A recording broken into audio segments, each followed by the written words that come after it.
At the reception, Carter was warmly greeted by a woman who made him feel immediately welcome. Harrison, beaming with enthusiasm, praised Carter and shared his excitement about Carter taking over Bob Allen's role at the United Fund. Carter accepted the praise graciously, fully aware of the challenges awaiting him. Preston Charlton, the bank president and head of the search committee who had championed Carter for the role, looked on proudly and began showing him around the room. The event drew a diverse crowd of local business leaders, city officials, and representatives from charitable organizations backed by the United Fund. The atmosphere was vibrant, with free-flowing drinks and top-notch hors d'oeuvres adding to the convivial mood.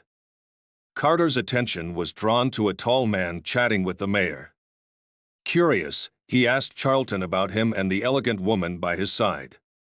Charlton introduced them as Father Mac McClanahan of St. Anne's Episcopal Church and Colleen O'Reilly, the director of the Second Chance Women's Shelter.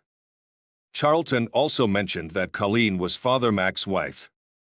Carter was taken aback to learn that a priest could be married, but Charlton explained that Colleen had retained her maiden name after the marriage.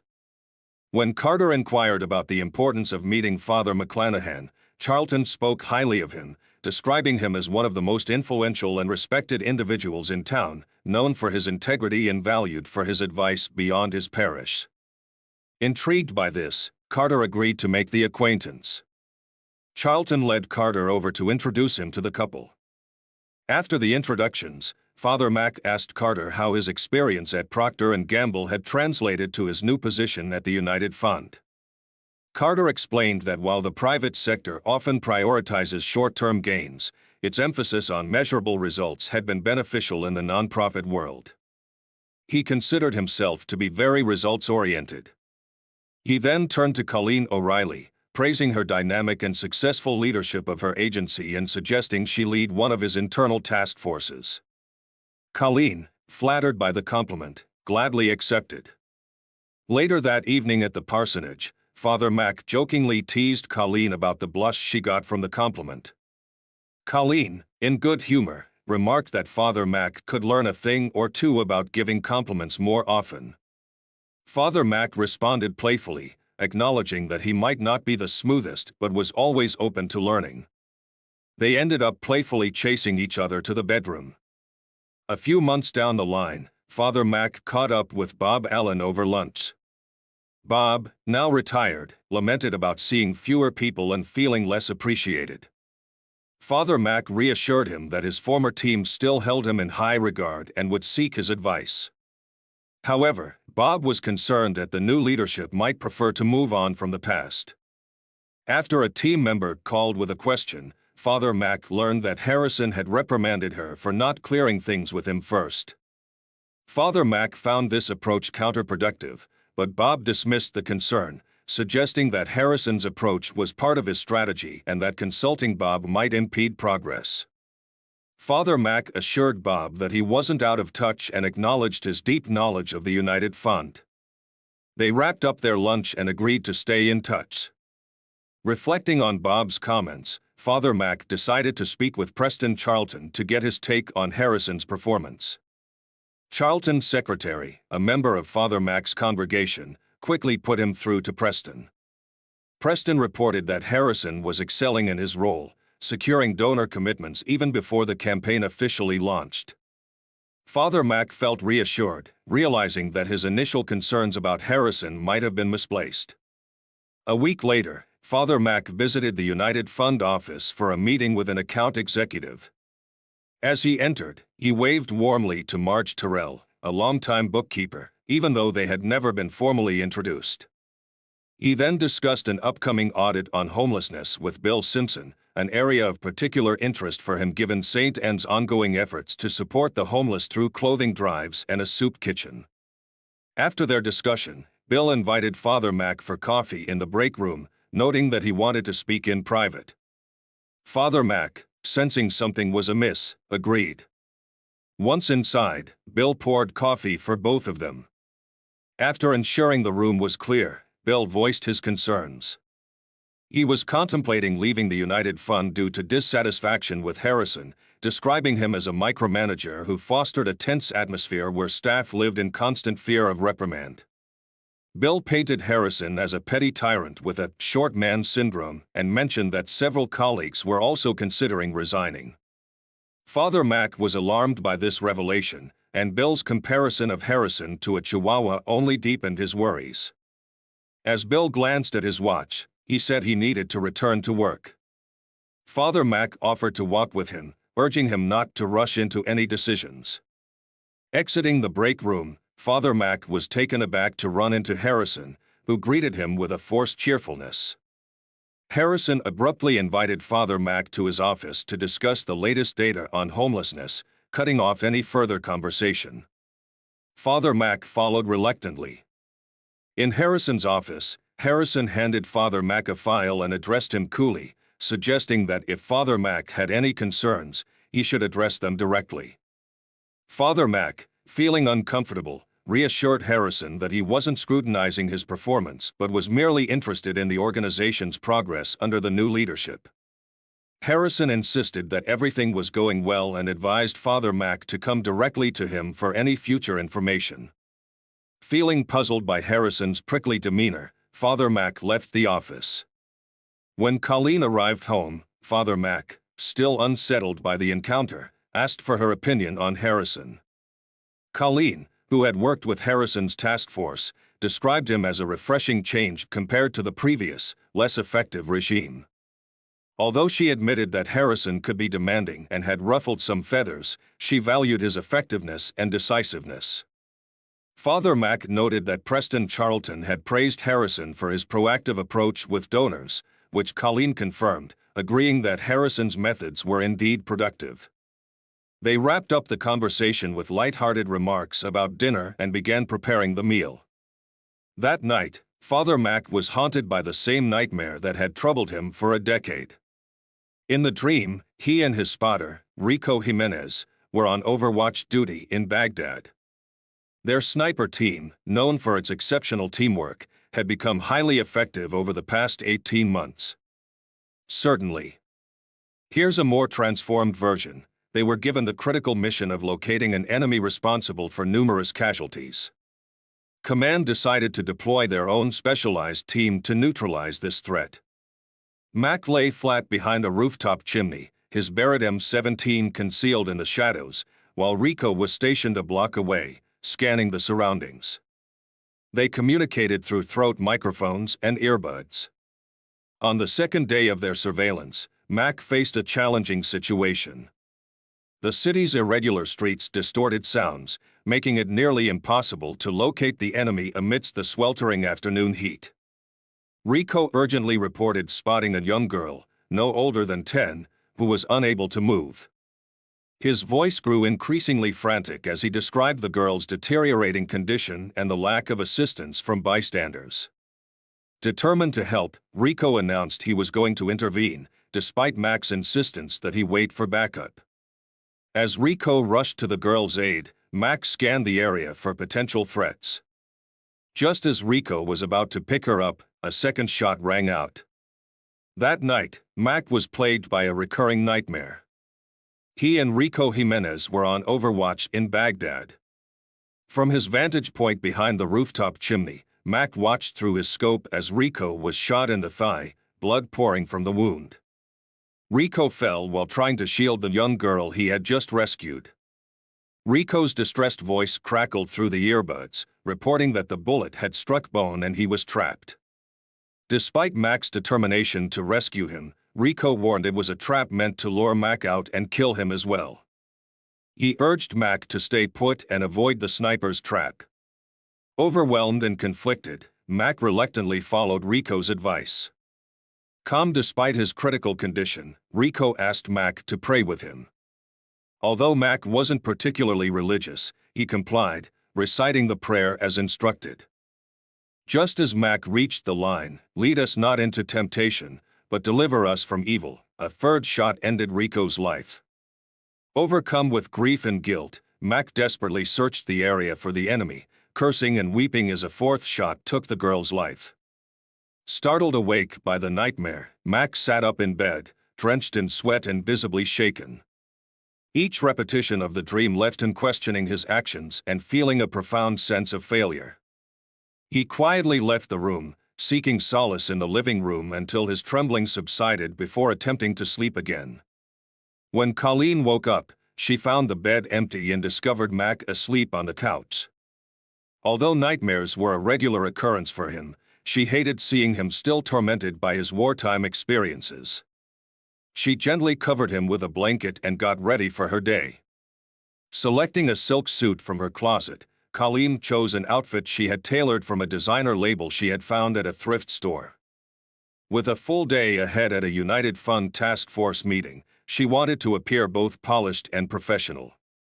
Before leaving, she left Mac a note detailing her schedule and the possibility of running late. The task force meeting was held at an upscale hotel, a venue Carter Harrison preferred for its neutrality and high-quality service. Initially skeptical about the extravagance, Colleen came to appreciate the professional atmosphere and the efficient way Harrison conducted the meeting. She admired his adeptness at steering the discussion and organizing tasks. When the meeting came to an end, Harrison thanked each attendee as they left the lobby. When he reached Colleen, he asked her to stay behind. Handing her a key to a breakout room, he instructed her to wait there while he finished up with the others. Puzzled by the sudden request, Colleen made her way to room 514, where she discovered a table with papers and a laptop. She chose to wait on the love seat, intrigued by Harrison's commanding presence and the unusual request.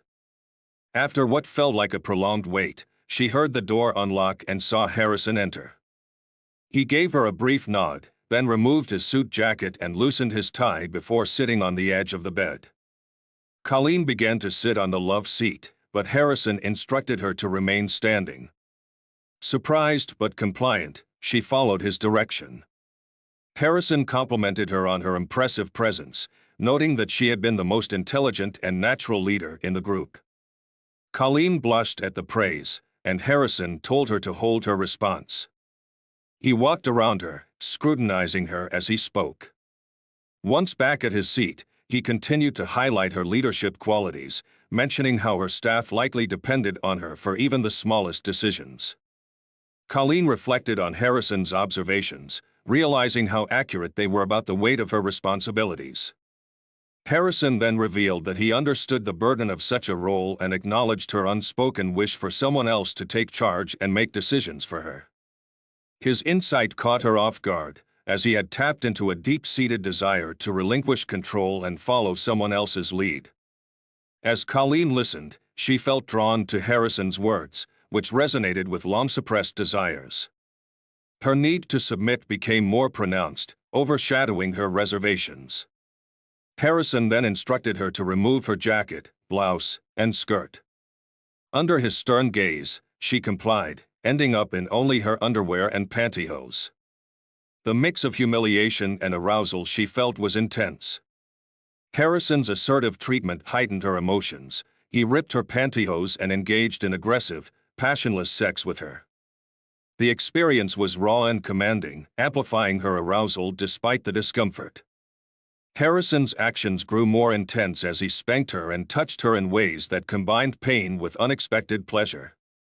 When he was finished, he briefly rested on her before dressing and leaving Colleen feeling drained and immobilized. When Harrison returned, he was impeccably dressed and showed no sign of their encounter. He informed her that the room was paid for and departed with his laptop and papers, closing the door behind him. Colleen slowly rose and made her way to the bathroom.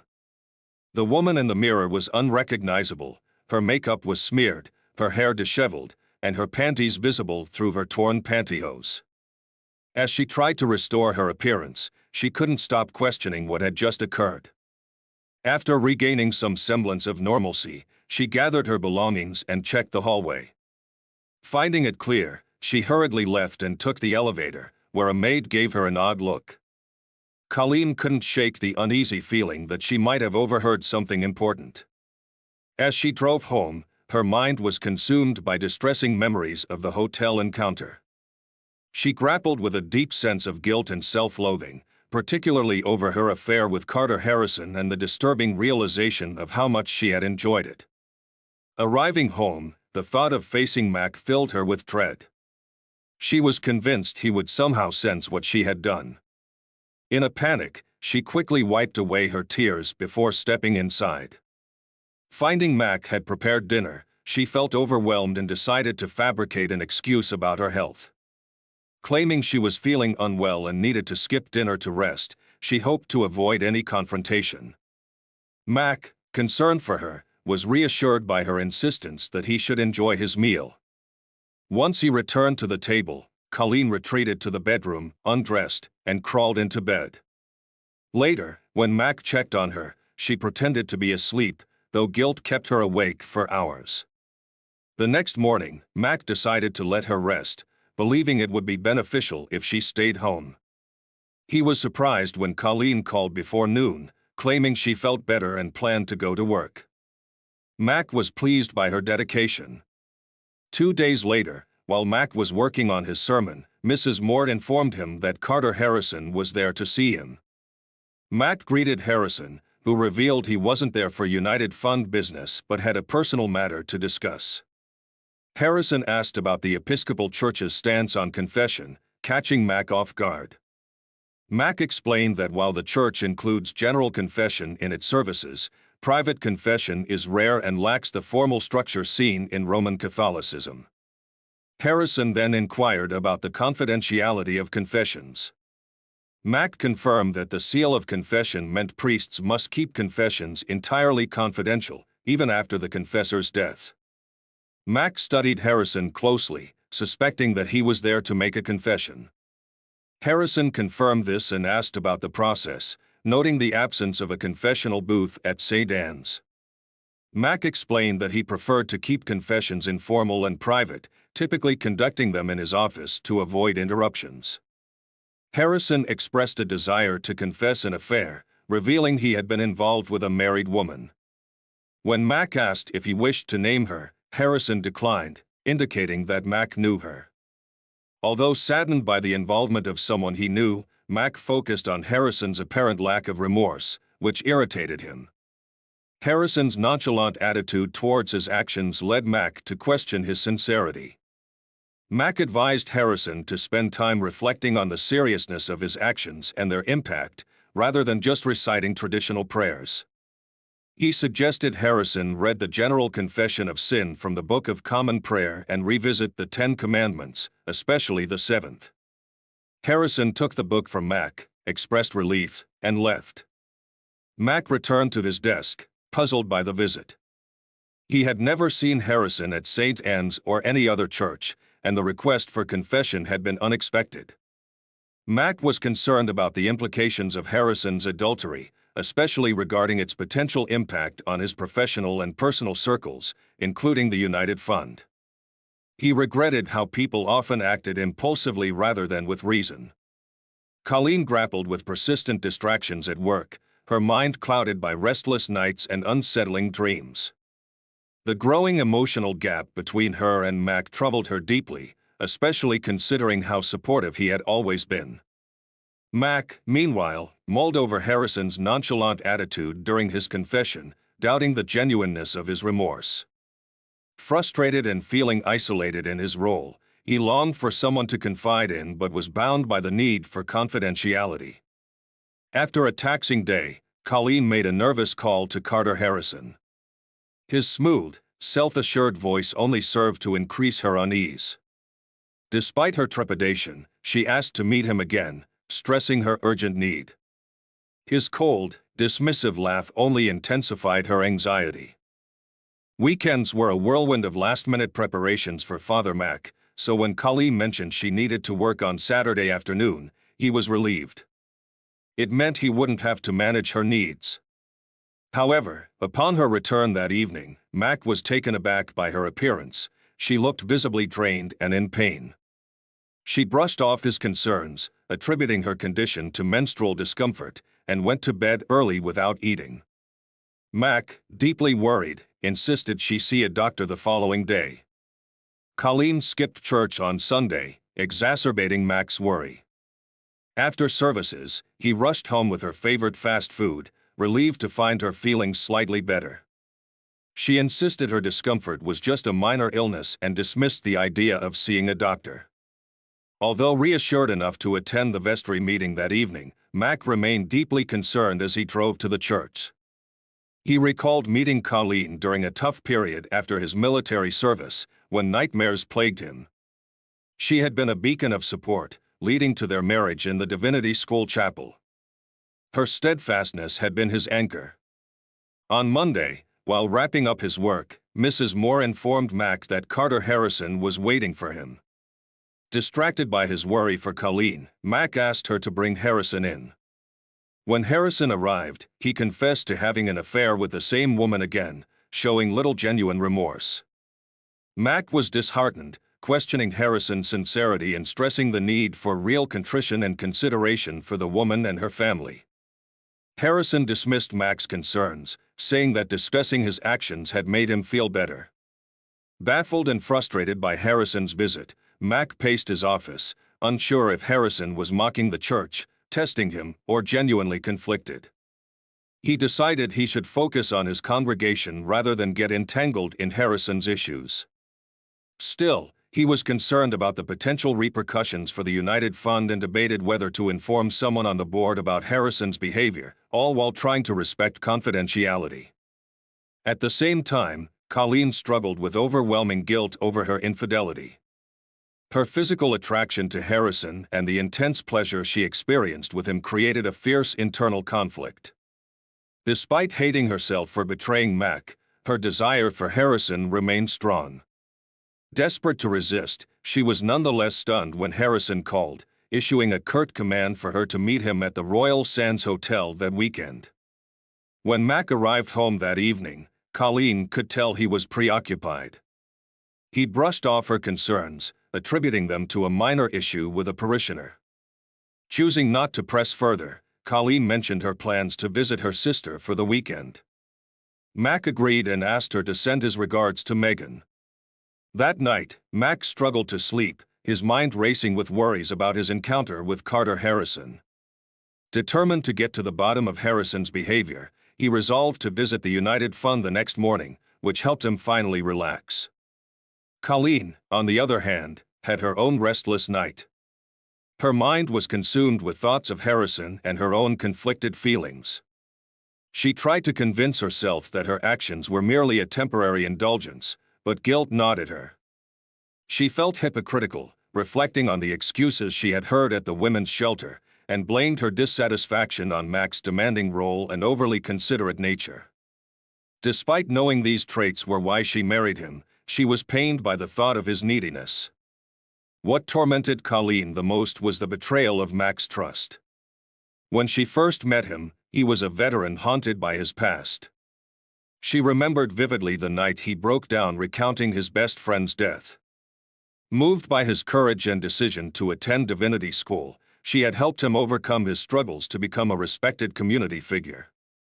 Yet now, her infidelity felt like a deep betrayal, risking not only her vows but Mac's well-being.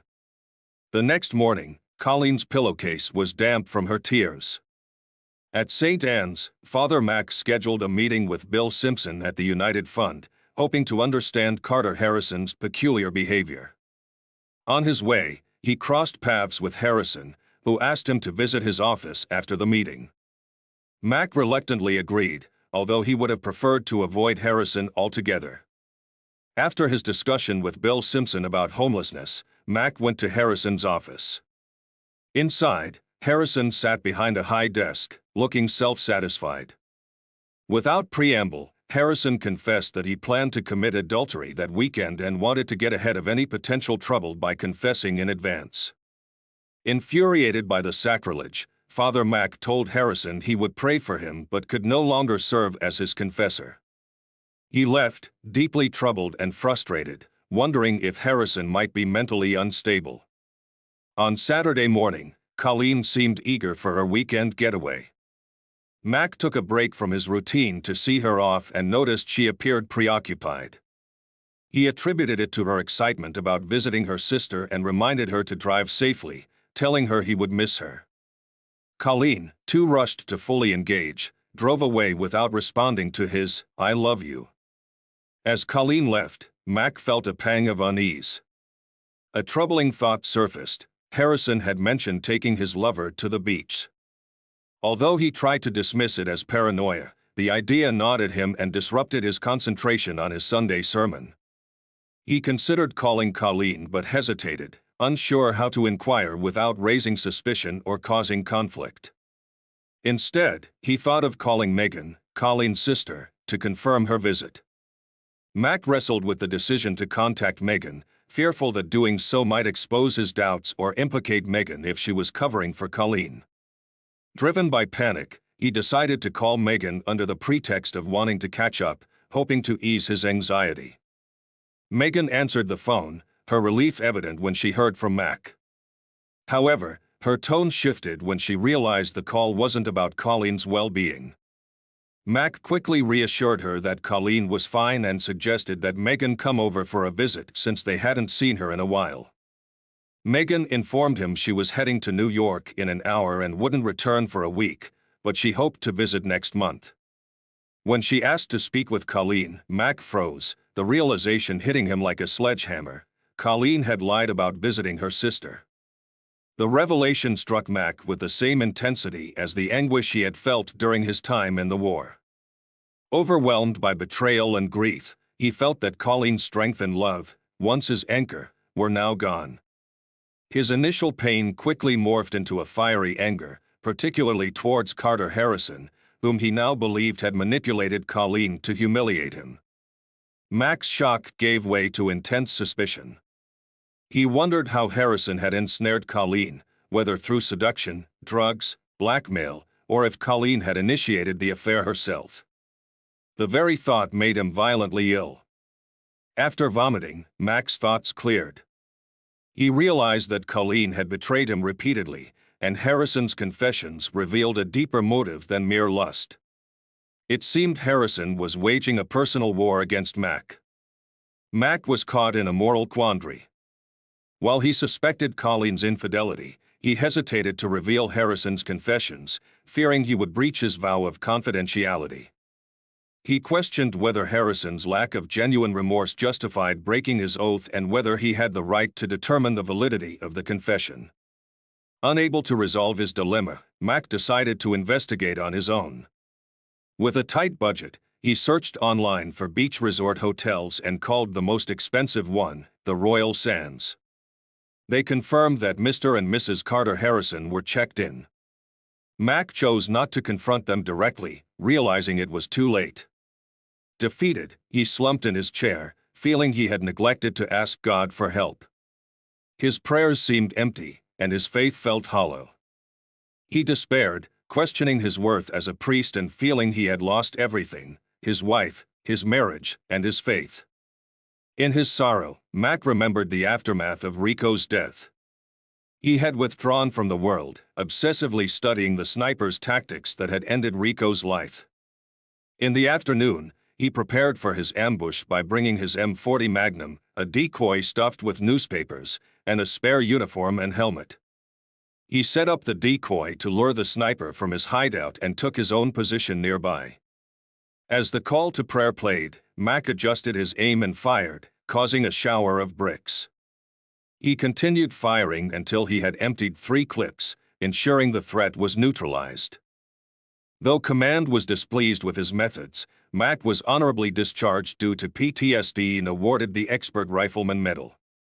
Reinvigorated by the memory of his past resilience, Mac retrieved his Barrett from storage, cleaned it meticulously, and placed it back in the bedroom.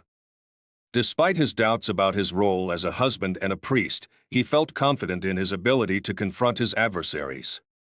On Sunday, parishioners at St. Anne's noticed a striking change in Father Mac's demeanor. His usually warm and welcoming expression was replaced by a stern, almost ominous countenance. During the general confession, he stressed the gravity of the words, "We have done those things that we ought not to have done, and we have left undone those things which we ought to have done, and there is no health in us." His sermon focused on the destruction of Sodom and Gomorrah and the tale of Lot's wife being turned into a pillar of salt, leaving many surprised by the somber tone. After the service, while congregants typically lingered to chat with Father Mac, most left hurriedly that day. Preston Charlton approached the priest, concerned about his uncharacteristic demeanor and the absence of his wife. Father Mac assured him that Colleen was visiting her sister for the weekend and would return the next day. Preston offered his support but remained visibly uneasy.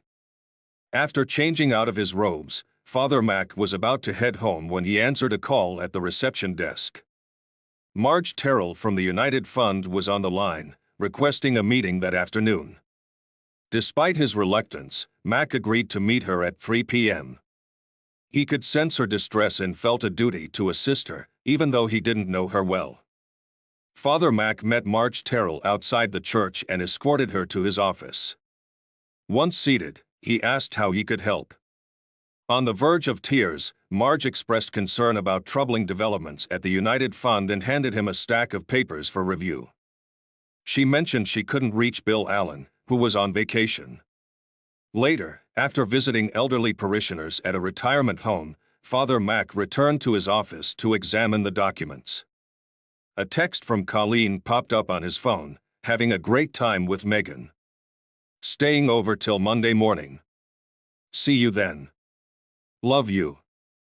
Distraught, Mac struggled against the urge to throw his phone. He left his office and walked through the quiet streets near the United Fund, taking notes before heading home. On Monday morning, Colleen was running late from her beach trip. She had slept poorly and felt sore but hoped the discomfort would keep her alert during the drive.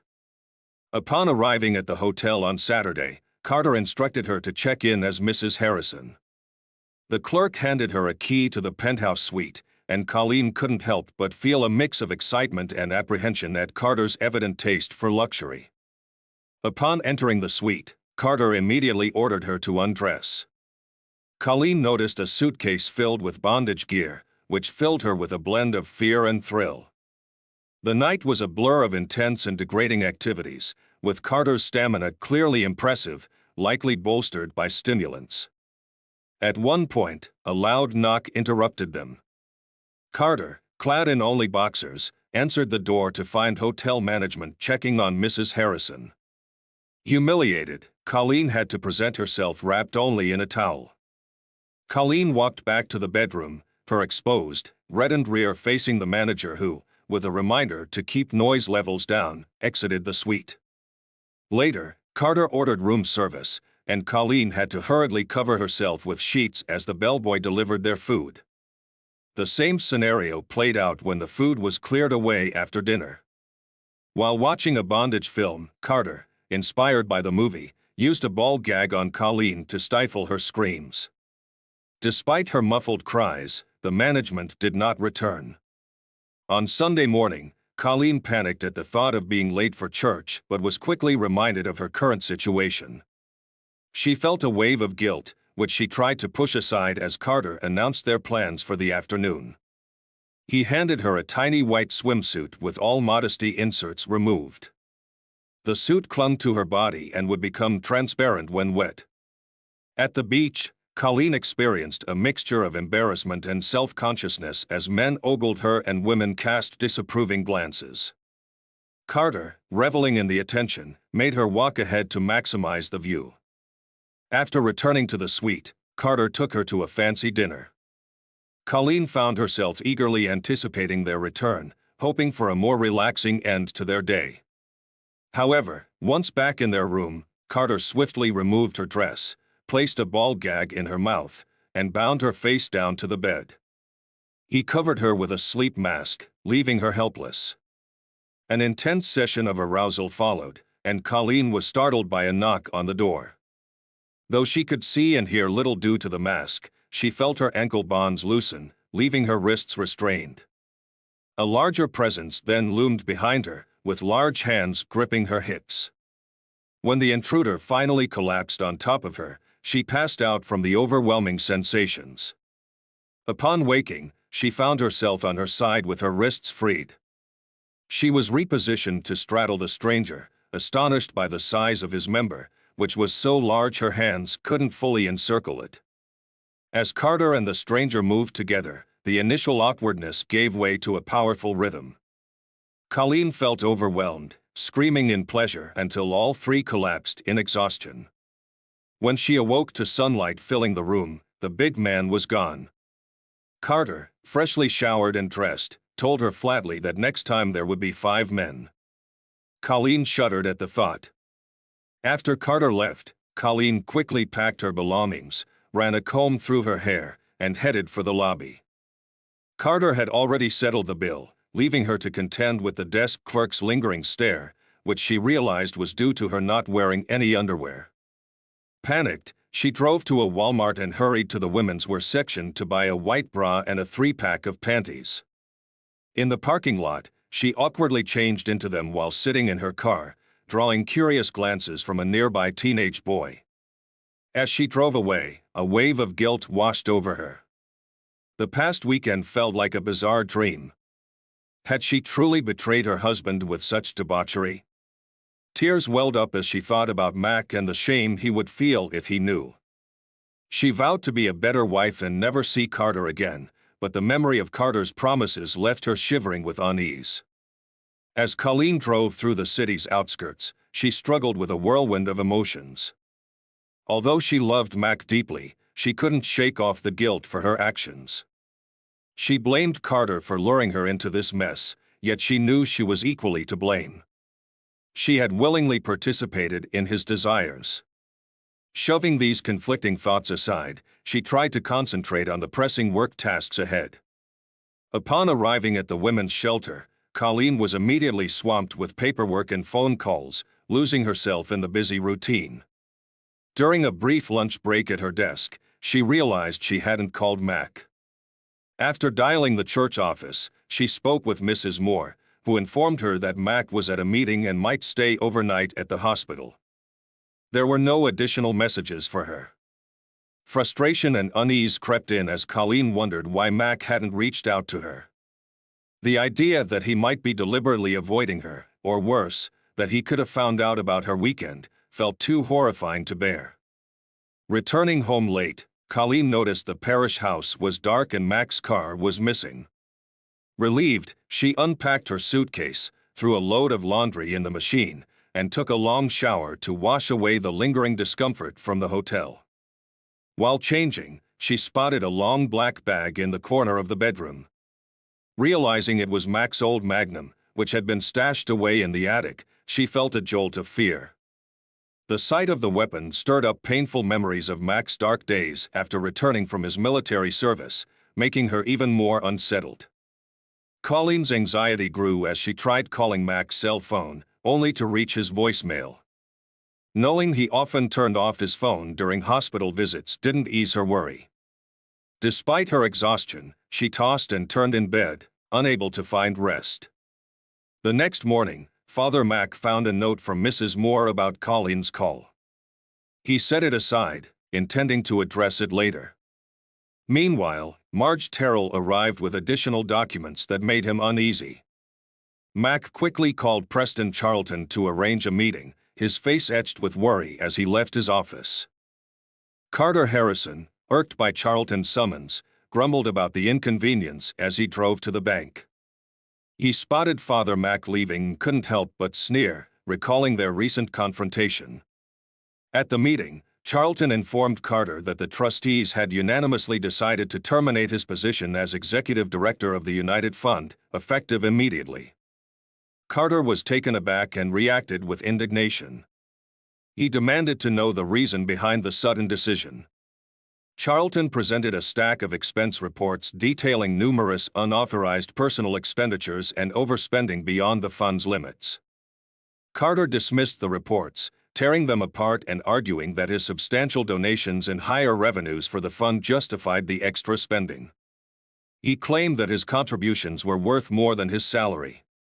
Charlton, angered by Carter's arrogance, explained that the funds were meant for charitable purposes, not for Carter's personal luxuries. He also highlighted that Carter's attempt to cover a personal trip as a business expense was deceitful, especially since the hotel had confirmed there was no conference. Harrison argued vehemently that the intense pressure of his role entitled him to some degree of relaxation at the fund's expense, likening it to a necessary investment in his own well-being. He even threatened legal action, boasting that his contract would shield him from termination and that his attorney would pursue damages and restraining orders. Charlton acknowledged that while Harrison could indeed pursue legal action, he was confident that the United Fund would ultimately prevail, both in civil and criminal courts. Charlton offered a compromise. If Harrison admitted to misusing the funds and agreed to make restitution, he could resign quietly and avoid criminal charges. He presented Harrison with a legal document outlining this deal and advised him to sign it. Harrison, fuming with rage, stuffed the document into his coat jacket, dismissing it with contempt. Charlton, puzzled, noted that Harrison's fury seemed to be about more than just the financial misdeeds and speculated it might involve Father McClanahan. Harrison's anger boiled over as he accused McClanahan of breaching his priestly vows by disclosing a confession. He claimed that McClanahan had betrayed him and vowed to destroy the priest's reputation. Charlton, bewildered, asked for more details. Harrison revealed that he had confessed an affair to McClanahan but had never named the other person involved. He was convinced that McClanahan had violated the vow of secrecy upon discovering that the affair was with Colleen. Charlton, in disbelief, defended Colleen, asserting that she would never betray Mac. Harrison, undeterred, taunted Charlton with explicit details of the affair, leaving him stunned. Alarmed by the revelation, Charlton urgently advised Harrison to sign the document and leave town immediately, warning him of McClanahan's dangerous background. Harrison dismissed these warnings, scoffing at both the priest and the board of trustees. He stormed out of Charlton's office, slamming the door behind him. Worried, Charlton attempted to reach McClanahan at St. Anne's but was unable to get through, repeatedly urging him not to take any drastic actions. Meanwhile, Colleen was at her desk when Harrison burst into her office, furious and shouting about McClanahan supposedly breaking the seal of confession and revealing Harrison's secrets to Preston Charlton. Colleen, trying to manage the situation amidst the curious stares of her colleagues, demanded to know why Harrison had confessed in the first place. Harrison explained that he wanted to undermine McClanahan's public image and bragged about how he had ridiculed the priest during the confession. Colleen, horrified, asked if Harrison had revealed their affair. Her colleagues reacted with shock, but Colleen focused solely on Harrison's response. Harrison smirked as he confirmed that he had confessed to McClanahan about their affair, even taunting him with details of their beach trip. He gloated about making McClanahan look like a fool and his plans to ruin him further. Colleen, her face pale, warned Harrison that McClanahan was not just a Marine Corps chaplain but a highly skilled sniper with a deadly reputation. She explained that McClanahan had retrieved his magnum from the attic, a powerful weapon capable of extreme damage. Colleen's heart raced as she urgently implored Harrison to flee the city, her voice thick with anxiety. Harrison eyed her warily, suspecting her concern might be a facade.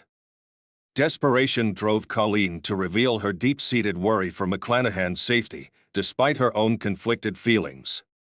She spoke of McClanahan's past torment and his struggle to cope with loss, stressing her fear that history might repeat itself with his current predicament. Harrison, initially doubtful, remained stubborn. He was set on exposing McClanahan, convinced that the priest's actions warranted retribution. As he stormed out of Colleen's office, he was consumed with a mix of triumph over McClanahan's humiliation and seething anger at the priest for disclosing his secrets. Arriving back at the United Fund, Harrison was met with an unsettling sight. Groups of employees were huddled outside and in the lobby, whispering amongst themselves. Ignoring the commotion, he barreled into his office only to find the door ajar, an eerie contrast to his certainty that it had been locked. The scene inside was chaotic, papers scattered across the floor, dust swirling in the air, and his desk severely damaged. The executive chair lay overturned with a gaping hole torn through the back, and the cinder block wall behind his desk was shattered. In the midst of his disbelief, the receptionist approached, her face pale. She handed him a package from McClanahan, who had instructed that it be delivered urgently. With a mix of dread and curiosity, Harrison opened the package. Inside, he found a massive bullet, larger than any he had ever seen. He held it, bewildered, before noticing a torn page from the Bible with the phrase, "an eye for an eye," and "a tooth for a tooth," highlighted. Colleen's earlier warnings flashed through his mind, intensifying his fear. He imagined McClanahan lurking nearby, poised to strike. Trembling, Harrison recoiled from the window and stared at the damage to his office, realizing he might be in imminent danger. He hastily grabbed the document Charlton had given him, signed it with shaking hands, and left it lying on the floor amidst the debris. He fled his office, shouting over his shoulder to the employees, "I signed it. Tell him to hold off. I signed it." He raced to his car and sped towards the interstate, a wave of panic propelling him forward. Meanwhile, Colleen, still reeling from the chaos, hurried to St. Anne's. Upon arrival, she dashed to McClanahan's office, only to find it deserted. Mrs. Moore, clearly worried by Colleen's distress, informed her that McClanahan hadn't been seen since early that morning.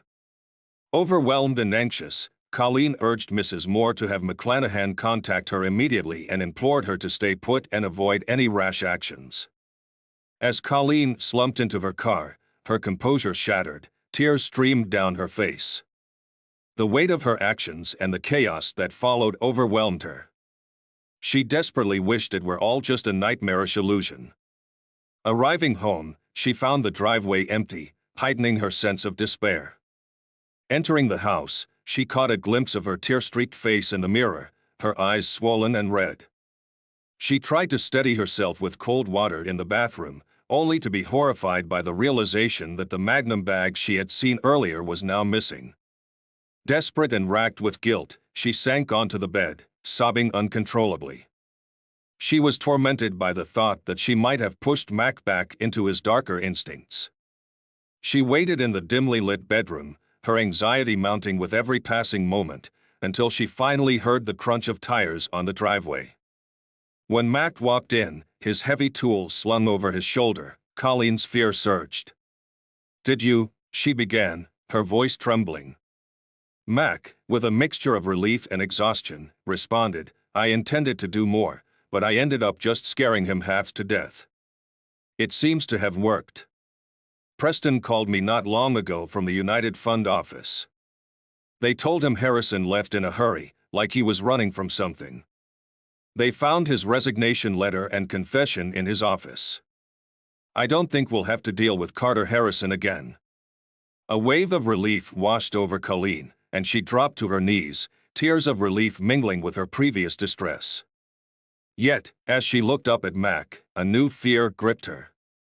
"Are you going to end me?" she asked, her voice barely a whisper. Mac set his tool aside and looked at her with surprise. "No, Colleen," he said gently. "Of course not. I could never hurt you, not even after everything. Carter told me he confessed everything to you. I can't reveal anything from a confession, but your behavior over the last few weeks made me suspicious. When I called Megan after you left on Saturday, I found out you had lied about your plans. I took a chance and called the Royal Sands. They told me Mr. and Mrs. Harrison had checked in. Carter's expense account showed he was there, and when I visited the house this morning, I found the hotel's complimentary comb proving you were there too." Colleen bowed her head, her voice trembling. "I'm so sorry, Mac. I regret it deeply. You don't even know the half of it. It's far worse than just cheating on you. I did terrible things with him, and he did even worse things to me. I'm so ashamed." Tears streamed down her face as she looked up at him. "I wish you would end me. I deserve to die." Mac's anguish was palpable. "Why, Colleen? Why did you do this? What did I do wrong?" Colleen's sobs deepened. "Oh, Mac, none of this is your fault. Somehow, Carter revealed a side of me I didn't know existed. He controlled me, used me, and I loved it. It was like an obsession. Once I started, I couldn't stop. I was obsessed, just like the alcoholics and pill addicts I've seen in my work. All I wanted was another fix, no matter who got hurt. Mac knelt beside her, his voice filled with understanding. I understand temptation, Colleen. I've faced it too, especially recently. She looked up at him, her eyes brimming with hope and desperation. Do you think you could ever love me again, even after everything? He gently lifted her to her feet, his eyes filled with unwavering affection. I will always love you, Colleen. Colleen clung to Mac, her hope reignited as she whispered through her tears, Can you forgive me? I know I've hurt you deeply, but I'll do everything to be the wife you deserve. Please, forgive me. Mac met her gaze with a solemn expression. I do forgive you, Colleen, he said softly. She embraced him again, but this time, he didn't return the gesture. What's wrong, Mac? She asked, her voice quivering. His eyes were heavy with pain. I'll always love you, but I can't stay married to you. Her heart sank. Why not? You said you forgave me. I forgive you, he said, but I can't forget what you've done. I've lost my faith in you. Rico was different. I always trusted him, even as he was dying, he thought of me. You were my strength, Colleen, but now I can't trust you. I have to learn to live without you. Colleen collapsed onto the floor, her sobs raw and unrestrained. Mac left her there, unable to offer her any comfort. The following day, when Preston Charlton arrived at the church office, Mac was absorbed in sorting through files. Preston approached softly. How did it go with Colleen? Mac looked up, his face troubled. She's heading to her sister's today and plans to stay there until she finds a new place. I'm really sorry, Mac, Preston said. I never expected things to turn out like this. Mac averted his gaze, continuing his work. What are you doing? Preston asked. I'm leaving St. Anne's, Mac replied quietly. I'm quitting the priesthood. Preston was taken aback. Mac, you can't do that. The people here need you. They need someone better than me, Mac insisted. I wasn't a good husband or priest. I failed to protect Colleen from Carter Harrison and didn't act on the warning signs with the United Fund. You can't blame yourself, Preston said. Harrison deceived us all. Everyone faces temptation. Colleen isn't the first. Mac managed a faint smile. Maybe, but I still feel like I should have done more. I came close to hurting someone and damaged the office. What kind of priest am I? Preston's expression softened. Don't worry about the office. You've got Harrison's confession and resignation. The board might even give you a medal for handling him, not a bill for damages. Mac's expression grew serious. No one could blame you for your anger at Harrison, Preston said gently. Mac's voice turned bitter. That's the worst part, Preston. I feel abandoned by God and lost my faith. I sought his help when I discovered Colleen's betrayal but felt nothing. Where was he when I needed him? He showed Charlton his sermon notes. Here's my sermon on Sodom and Gomorrah. Remember how God sent an angel to rescue Lot? Where was my angel? In a hushed tone, Mac admitted, I almost ended that man. If Marge Terrell hadn't brought those expense accounts to me, I would have shot him. Charlton looked puzzled. What did you say, Father Mac?